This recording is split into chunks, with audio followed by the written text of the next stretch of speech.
When it comes to videography, there is no shortcuts. There is no quick way to build your career. This career path takes time, and for some people, it even takes years and hard dedication. But there is some healthy habits that I want to share with you guys. And if you apply these healthy habits, these mindset changes, it honestly can help your videography career. Healthy habit number one is going to be having financial discipline. Whenever I first started in my path of videography, whenever I would see all these YouTubers, these influencers post all the latest, newest tech out on YouTube, the best way that I trained myself to have discipline and not wanting to make these impulsive decisions on purchasing this gear that I really just don't need, I would often just stay off YouTube for maybe 3 to 4 days until the algorithm stopped promoting whatever new product that came out filmmaking related. I'm not saying this would work for you, but this is what helped me stop making impulsive decisions and stop buying gear that I honestly would never use on set. Because I get it, the temptation is real. We see the latest newest camera gear that come out, we see the newest gimbal that comes out, we see the newest audio gear that comes out, and we just want to have it and we think that we need it. Just really having that discipline can honestly help your career, and it's a good habit that you want to build. Now before we move on, there's going to be two more key points that I want to talk about in the financial discipline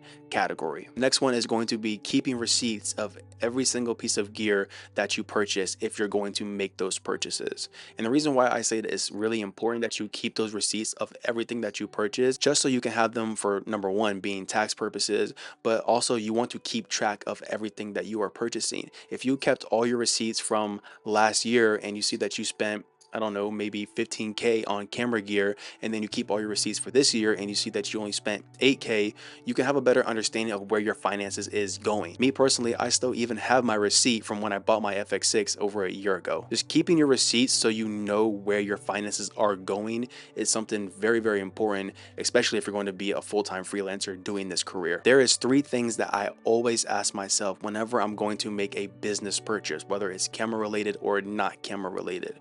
First one being, what is this for? If I'm buying this camera gear, what is it for? What is it going to do? How is it going to benefit me? I'm at the point now where I'm not going to buy a piece of gear because the YouTube algorithm is promoting YouTubers to tell me that I need to purchase this gear. If I know deep down that it's not going to benefit me, I'm not going to waste my money on this. The next thing you want to ask yourself is, what is the return on this item? Is this going to be an item that maybe I buy one time and I'm not really going to make a lot of money off of this item because I'm not going to use it a whole lot? Those are things that you need to think about. I feel like people just make purchases and don't think about these things, especially from a business standpoint.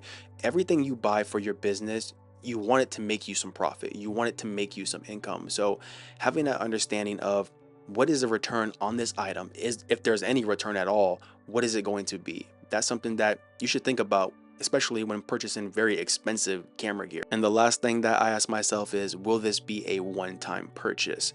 Now, what I mean by that is, take lighting for example. If you're looking at picking up a aperture 300x or say a aperture 600x, which one are you going to go for? The aperture 300x is a lot cheaper, the aperture 600x is more expensive, but the aperture 600x has a stronger output.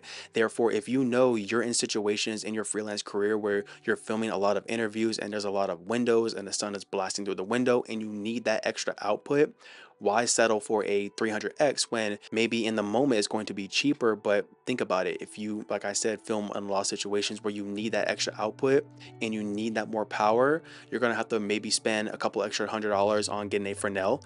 And then if you have a Fresnel, you can't attach a softbox to it. So you're going to have to get some diffusion to blast it into the diffusion. So you have to ask yourself in that moment, what would be the better investment? The 600X, it has enough output. All you got to do is attach a softbox to it, and most likely for your shooting situations, depending on what it is you're shooting and where it is you're shooting at, the 600X should be more than enough for you, even though it costs more money. So having that mindset in all your purchases, I'm telling you, that's a good habit to have. Think about stuff like that. So my advice financially that I would give to beginners who are looking for a cinema camera, I don't recommend that you purchase any cinema camera if you cannot buy it twice.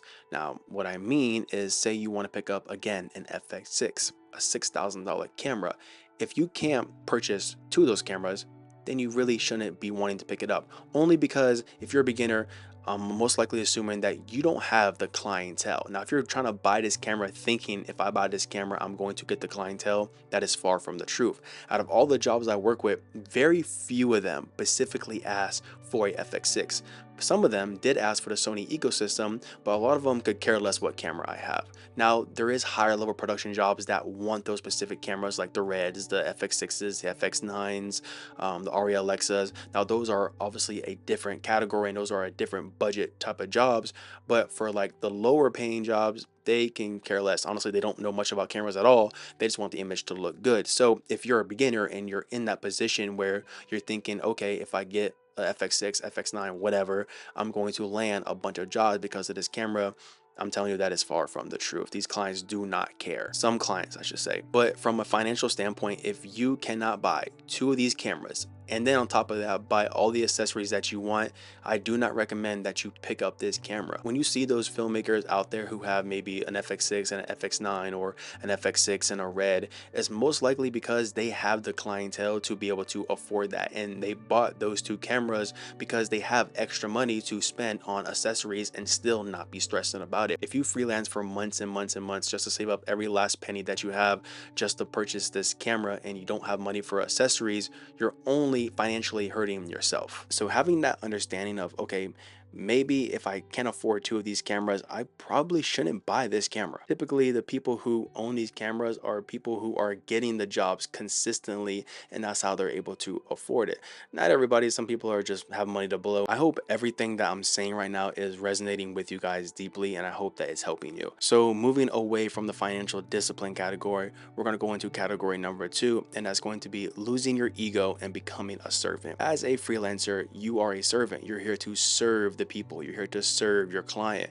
And I honestly worked with some people where I could just tell their ego was really, really high. They were mumbling and grumbling about the position that they got because they felt like they're a high level camera operator and they shouldn't take a lower level job. Now, honestly, it's up to you whether you want to accept lower paying jobs or lower level jobs. But I say if you're going to want to build your career, you should just put your pride to the side and understand that you are a servant. You should take any job that comes your way if it meets your standards, if it's something that you want to do, and if it's reasonable, if the pay is decent, then yeah, you should do that. Now, I don't know what your situation is, or do I know what your standards are, but one thing I do know is as a filmmaker, we all should have that mindset of we are here to serve. Out of everything, that is what we do. That is our job, to serve, to fulfill and accomplish something that a client is wanting to get done. And the reason why I say this is because if you look at all your great cinematographers, a lot of them started by taking photos. A lot of them started just by serving, by being a PA, by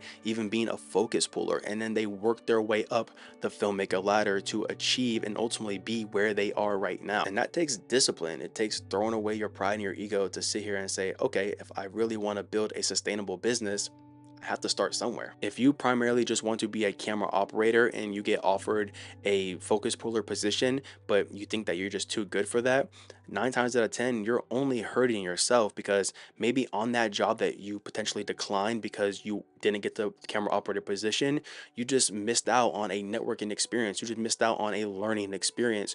You just missed out on just so much more than just finances. I can tell you that there has been countless times where I've been hired by clients to film and they've been over my shoulder trying to tell me how to do my job. But instead of me just building up my ego and saying, listen, I've been doing this for a while, I'm pretty sure I know what I'm doing, I know how to light an interview, just trust me. No, I submit to them because at the end of the day, they're the ones in charge. So I'm going to submit to their authority and listen to them. Even if I don't always agree with what they want done, they're the client. They're paying me. I'm gonna do what they tell me to do and just submit to their authority. And that's the mindset that a lot of filmmakers should have. At the end of the day, when you're freelancing, especially if you're gonna be doing this full time, you're going to get that client who just feels entitled to tell you how to do your job. But that's okay. That's part of the game. Just put your pride to the side, bite your tongue, and just do what they say. At the end of the day, if you make that client happy, they can probably call you back again to do another job. So I tried to really not let that bother me too much. Like I mentioned, there's countless jobs where I had the client hover over my shoulder, like literally watching everything that I'm doing. And though it can be annoying and I do want my space because they're a little bit too close to me, At the end of the day, it is what it is. Another point that I want to add on, say, like I mentioned, if you get hired to be a focus puller by a client or even a PA, it's always good to mention to that client, like, hey, even though I'm filling this PA position, I'm also a camera operator. I have my own gear, I have a lighting kit, I have an audio kit. Even just mentioning that to the client, because they probably don't know that you even have that skill set. They hired you just as a PA, so they think that you only have PA experience. But when you can share with the client that you know how to do other things outside of what you got hired for, you never know what that conversation can lead to. So just sharing your experiences and sharing your services, even though you may have not been hired for that job at that moment, it can lead a long way. I really hope that you guys found these habits to be useful, and I hope that you guys can apply them to your life and your business, whatever business you have, whether you're a videographer watching this or not. These principles can apply to pretty much everybody. Hope you enjoyed today's video. If you did, please leave a like, comment, and subscribe. Share this video if you like. Without further ado, I'm gonna catch you in the next one. I'll be on to. Bonjoni.